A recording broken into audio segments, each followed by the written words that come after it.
तो हम देखेंगे TL431 अगर जिस एस में ना लगा हो उसकी जगह आप हम जीना डायोड भी लगा के काम कर सकते हैं।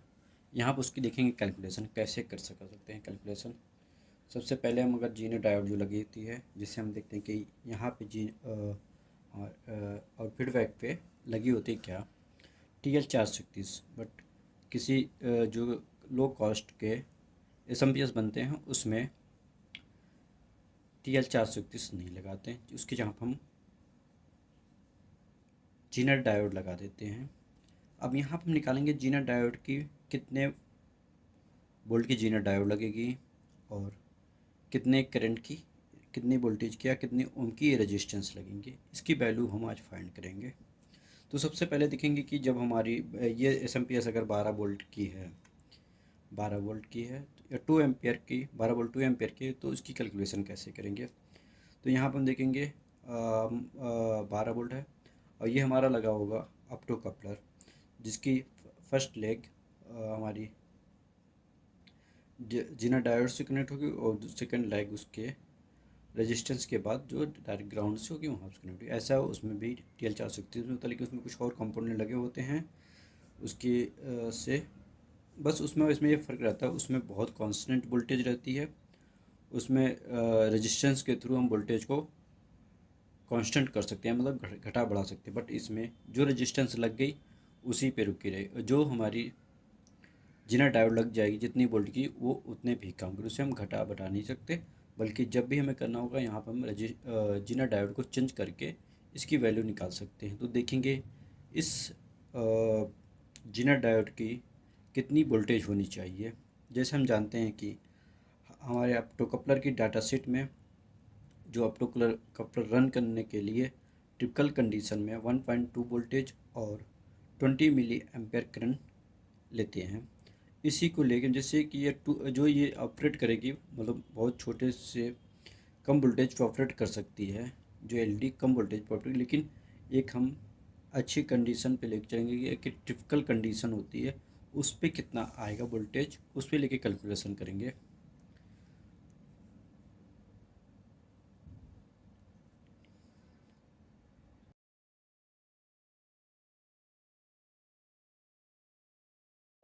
हमने इसके टिपिकल मतलब जो मैक्सिमम या अच्छी वोल्टेज होती है, क्योंकि मैक्सिमम 50 मिली एम्पेयर तक करने ले सकती है, वोल्टेज इतनी होती है। तो अब देखेंगे अगर इसकी हमें वोल्टेज मिल गई यहाँ पे 1.2 वोल्टेज जैसे डाटा शीट में देगा वहाँ से हमने लिया। अगर रेजिस्टेंस पे 1.2 वोल्टेज मिल गई और करंट हमें जो मिल रही है 20 मिली एम्पेयर, तो हमें इस डायोड की इस जिना डायोड की वोल्टेज मिल जाएगी। इसकी वोल्टेज क्या होगी, हमारी जो टोटल वोल्टेज है, मान लीजिए 12 वोल्ट की एस थी, तो 12 वोल्ट की एस थी, 12 वोल्ट यहाँ पर हम कर देंगे 12 volt minus 1.2 volt equal to आ जाएगा हमारा 10.8 वोल्ट। ये इतनी वोल्ट की हमें यहाँ जीना डायोड की रिक्वायरमेंट है। अब जो करंट यहाँ पर आ रही है वो यहाँ भी आएगी। अब हम इसकी रेजिस्टेंस की वैल्यू निकाल लेते हैं, कितनी रेजिस्टेंस की वैल्यू होगी। इसके निकालने के लिए जैसे हम जानते हैं V equal to I ohm's law, ये सिंपल्स जैसे मैं यहाँ पे V और I की वैल्यू पता है तो हम R इक्वल टू रख देंगे V अपॉन R। अब हम इसको वैल्यू पुट करेंगे इसकी, V इक्वल टू है 1.2 वोल्ट, तो हमने यहाँ पर 1.2 वोल्ट और यहाँ पे 20 मिली एम्पियर है, इसको मिली एम्पियर में कन्वर्ट कर लिए। मिली एम्पियर में करने पर कन्वर्ट कर लेंगे, उसके बाद इसका डिवाइड करेंगे 1.2 volt upon 0.02 ampere equal to आ जाएगा हमारा 60 ओम्स। अब हमें इस रेजिस्टेंस की वैल्यू भी मिल गई, ये हमारी 60 ओम की वैल्यू रेजिस्टेंस हम लगा देंगे। ये एस प्रॉपर काम करने लगेगा, एक अच्छी तरह से पूरा काम करें। लेकिन अब हमने तो ये लगा दी, लेकिन इसकी कितने वाट की लगाएंगे। अगर कम वाटेज के लगा देंगे ये रेजिस्टेंस जल जाएगी या ख़राब जल्दी हो जाएगी, क्योंकि रेजिस्टेंस हीटअप होती है और इसके लिए इसकी हमें वाटेज निकालनी बहुत ज़रूरी है। ये एक फार्मूला से हम देखेंगे निकालेंगे, जैसे वाटेज को निकालने के लिए P इक्वल टू हम रखते हैं V इंटू आई, मतलब power equal to V into I. तो हमारा V पता है हमें कितना है और करंट भी कितना है पता है, तो हम पुट कर देंगे 1.2 वोल्टेज है और करंट हमारी 0.02 है, और इसको मल्टीप्लाई करेंगे तो हमारी टोटल आ जाएगी 0.12 समथिंग आएगी।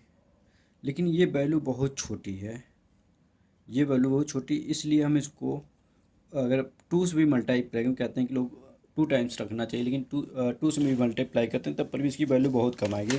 इसके लिए हम इसको क्या करेंगे, इसके लिए हम इसकी वैल्यू कम से कम मिनिमम जो हमारे पास अवेलेबल होती है 0.25 वाट, या कर सकते हैं क्वार्टर वाट, 1/4 वाट की की पावर की रेजिस्टेंस लेंगे, तभी ये सक्सेस होगा और अच्छे से काम करेगा। अदरवाइज़ ये जलने की ज़्यादा चांस होते हैं। तो यहाँ पर हम देखते हैं, अब तो इसका हो गया, निकल गया है, मतलब यहाँ रेजिस्टेंस की पावर निकल गई। हमें बची क्या है हमारे पास, जीनर डायोड, उसकी भी वाटेज कितनी है उसकी भी ज़रूरी है, अदरवाइज़ ये भी बहुत तेज़ी से ख़राब हो जाएगी। अब इसके लिए भी हम वाटेज की इक्वल वही फार्मूला रखेंगे, सेम फार्मूला होता है P = V × I। तो हमने यहाँ पे V की वैल्यू, हमारी यहाँ V की वैल्यू है हमारी 8 पॉइंट, जो यहाँ पे रेजिस्टेंस मतलब जीनर डायोड की वोल्टेज निकली है उसका यहाँ पुट करेंगे। हमारी जीनर वोल्टेज की निकली है 10.8 वोल्ट, मल्टीप्लाई जो करंट क्योंकि करंट दोनों में सेम फॉलो कर रही है, तो यहाँ पर हम करंट का वैल्यू सेम रखेंगे। जब हम करंट यहाँ पे मल्टीप्लाई कर देंगे करंट की वैल्यू से, तो ये आ जाएगी टोटल 0.216 वाट। लेकिन वो ये हम इतनी की लगभग तो मिलती नहीं, हम इसको एक राउंड फिगर बनाएंगे, इसका आ जाएगा 1.25, मतलब 1/4 वाटेज, या आप कहेंगे क्वार्टर वाट कह सकते हैं। लेकिन क्या करेंगे, क्वार्टर वाट के मल्टीप्लाई कर देंगे, मतलब 2 गुना रखेंगे, यहाँ पर आ जाएगी 0.5। हम जो भी रेजिस्टेंस अब 0.5 वाट आ गई, मतलब हाफ वाट आ गई, हाफ वाट कैलकुलेशन करने पे निकली है। तो हम इसको क्या करेंगे, जब भी वैल्यू लेंगे, जब भी रेजिस्टेंस की वैल्यू लेंगे, कितना वैल्यू वाटेज 0.5 वाट की, और रेजिस्टेंस की निकली हम इसको लेंगे 0.25 वाट, मतलब क्वार्टर वाट। ये थे आज की कैलकुलेशन, ये एक छोटी सी कैलकुलेशन थी, लेकिन ये भी छोटी छोटी चीज़ें हमें जानना बहुत ज़रूरी होता है। ऐसे कैलकुलेशन छोटे छोटे लाते रहेंगे। Thank you so much. और आपको कोई क्वेश्चन आप पूछ सकते हैं हमसे कि जीनर डायोड के क्या क्या चीज़ें होती हैं यहाँ, और जीनर डायोड की रेजिस्टेंस, या इसके आगे वाले कैलकुलेशन बताएंगे जीनर डायोड के बारे में भी। तो छोटी छोटी कैलकुलेशन हम ऐसे लाते रहेंगे जिससे हम कॉन्सेप्ट एसएमपीएस की एक छोटी छोटी कैलकुलेशन हमें क्लियर हो जाए, क्योंकि हमारे पास एसएमपीएस बहुत सारे हम देखते हैं कि एसएमपीएस बहुत सारे बनते हैं, वो डिफरेंट टाइप की डिफरेंट लेवल की यूज, जैसे इसमें TL4 नहीं है, कितने लोग परेशान हो जाते हैं कि TL4 तो कैसे रन कर रहा है, तो ये इस तरह से रन करता है। ऐसे से और बहुत सारे कंपोनेंट रिमूव करके, मतलब लो कास्ट जितना करना होता है, क्योंकि मार्केट में कंपटीशन होती है, वहाँ पर लो कास्टिंग की सबसे ज़्यादा डिमांड होती है। ऐसे यूज करके ये इसकी वैल्यू कम की जाती है, इस तरह से कंपोनेंट रिमूव करके वैल्यू कम की जाती है। तो आगे आने वाली वीडियो में और सारी कैलकुलेशन लाएंगे। Thank you so much.